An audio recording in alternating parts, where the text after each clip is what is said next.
Hi and welcome back to my channel.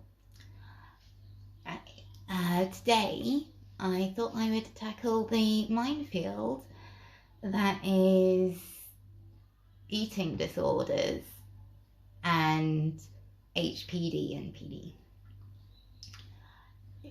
because they vary very differently from typical presentations. So today I thought the first thing that I would talk about is the difference of self-image. Right? Generally we tend to assume that, anorexics think they're fat. They perceive themselves to be fat, they wear baggy clothes, they hide their bodies. In cluster B, specifically HPD and NPD, that doesn't tend to happen. We're very concerned with the way we look, our presentation, getting the narcissistic high from kind of reactions, getting that supply. So we're very aware of our body image, so that complicates it a lot.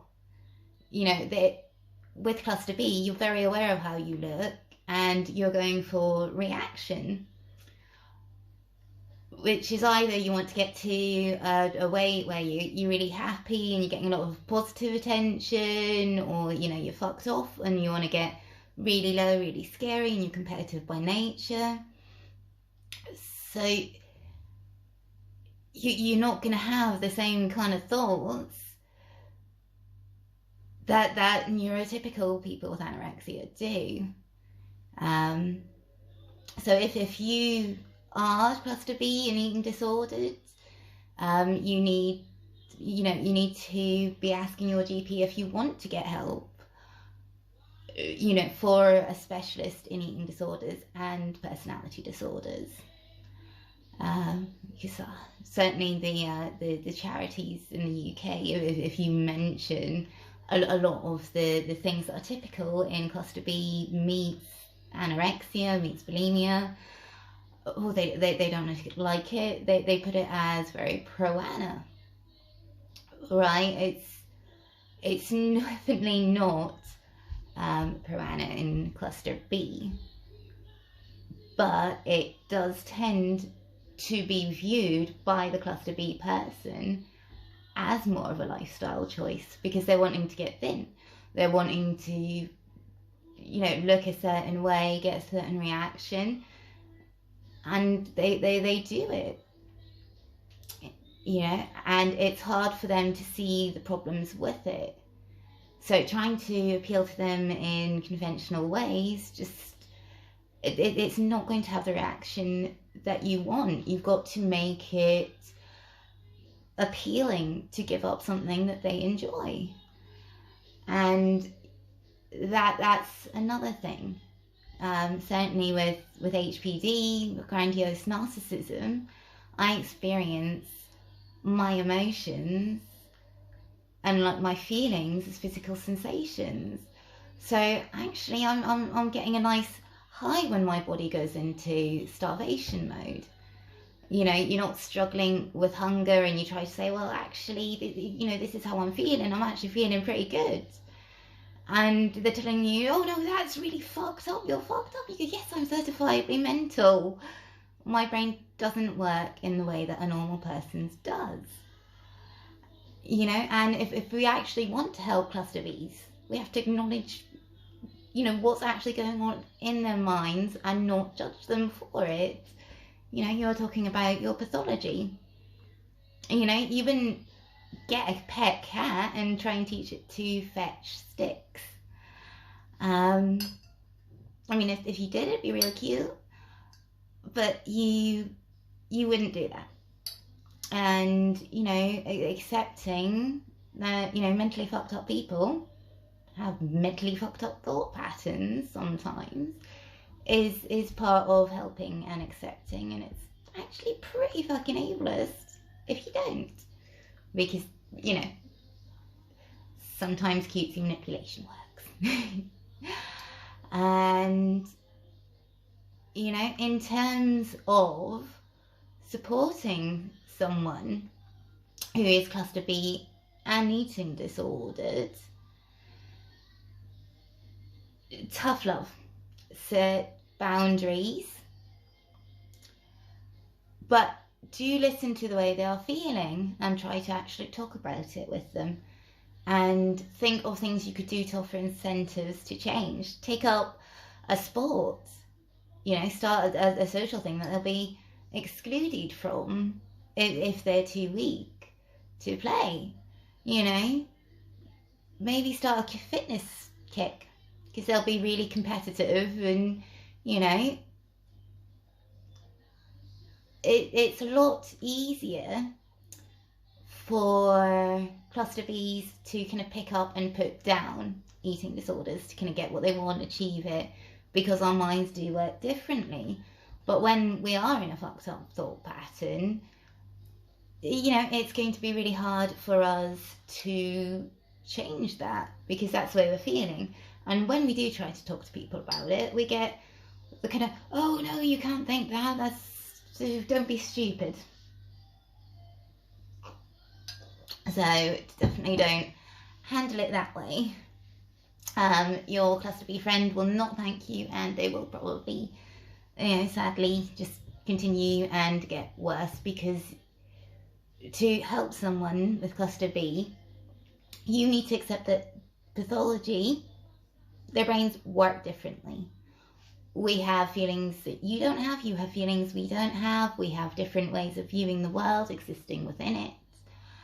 And our thought processes are, that was a mouthful, our thought processes, take two, are just, they're fundamentally different. And sometimes, people are outraged by thoughts that we have, but they need to recognise, this is part of a disorder, and you can't just say, oh, well, you've just got to think like a normal person, just think like a normal person, because it's not possible. And you need to go, right, well, this is a disordered person, this is where these thoughts are coming from, and what can I do to make it better for them? And, one of the first things, stop judging. Don't treat a eating disorder in, HPD or NPD as a normal eating disorder. Don't expect the same things, and just accept, the differences. And yeah, it's quite mindfucky, and it's hard to get help when you are cluster B and you feel very differently about things. And cluster B women, we don't do well in eating disorder support groups. Another thing is, we do not have an eating disorder voice. We don't.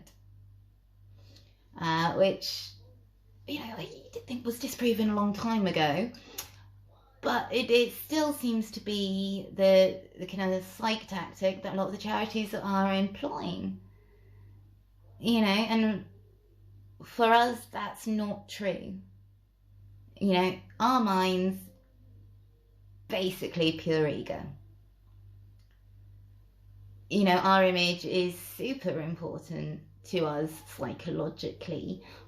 We're getting different rewards. We've definitely disordered, yes, but our other disorder, or the pathological one, that's the complicating factor. And we shouldn't be censored for saying how we feel. And if you are helping a friend, or a family member, a loved one in a similar situation, approaching it without judgment, being able to stay calm if they lash out, because when we feel attacked, we respond, we kind of match energies, and we'll think, oh, well, it's validated because, they've attacked us, whether that is true or not. It's very dramatic like that. And we don't like being challenged, so you have to approach it very carefully, and the worst thing you can do is actually let your emotions get up, you know, because they're wanting that narcissistic supply. We're wanting that narcissistic supply. If you're not going to be nice to us, you can give us a different kind of supply, you know. We'll lash out, and if you don't respond, we can't do that, because you take away our power to do that. And if you can just listen to some of the things that someone tells you, right? Don't go like, oh, that's pro-Anna, that's this, that's that, you know, that's horrible, just don't do that, that's a fucked up way to think. We know it's a fucked up way to think. It's very hard to challenge your pathology. And yeah, if we just be helpful and understanding, we could help, you know, and we could get the help that we need. You know, and on a last note, I'd also like to see, I couldn't seem to find a single kind of cluster B woman or man who'd managed to maintain bulimia. And I'm wondering if that is because of the negative consequences to us. Because while with anorexia, we do kind of go in and out of binge, purge, subtype sometimes in a history, most of us gave that up because the negative side effects, especially appearance-wise, were not worth it to us. So, you know, is our psychological compulsion, you know, driving the eating disorder, or is the eating disorder just exacerbated to it? Or do we just go for it because we think, oh well, this is an easy way to improve, you know, how we're looking and, you know, what we can do, and the reactions we'll get, you know. And is bulimia just like, oh well, we'll try that on, but it won't work? Because it seems like we fall into anorexia, and I've certainly not seen in any of the groups binge eating disorder in cluster Bs. Well, NPD and HPD, because those are the ones that are relevant to me and the ones that I know about. So yes, it's definitely a subject which just doesn't seem to have any kind of recognition anywhere online, and it seems to be one that's even, you know, confusing to doctors. And I think with a lot of the darker thoughts, you know, parents, partners, loved ones, you know, just get scared and be like, oh, those are dark thoughts, don't say them. And then you just silence someone and they get more disordered, and they feel like there's something wrong with them. And every time you fucking point out how mental our brains are and how it's not how we're supposed to feel and how it's a bad thing, you know, it's like you're calling us wrong on a fundamental level, because you kind of are. And we understand that we are, but, you know, it's not a way to inspire someone to change in a way you want them to, or feel good about themselves, or not give in to self-destructive tendencies. So I will hopefully do a few more videos on different aspects of this. And thank you for listening to my ramblings. And I took a notion to get to dye my hair today, so it's back in black. Ooh. Oh, black, because the purple was down to here and it all washed out. It was going kind of reddy colour. So as you do, and I guess thanks for listening. Do not use this as inspiration. It is definitely not. I have not mentioned weights. I have not mentioned techniques. I will age restrict this video. So I would assume you are grown up. Watching this. This is not pro-Anna content. I'm just advocating for men and women with eating disorders and cluster B, HPD or NPD to be able to get the help that they need, and explaining what goes on in our heads, which is, yes, pathologically mental, because we are mental. And take care of yourselves, and happy holidays, or happy drinking and pretending the holidays aren't happening. I'm fine, it's just not a great time of year. But I am looking forward to delving more into this subject.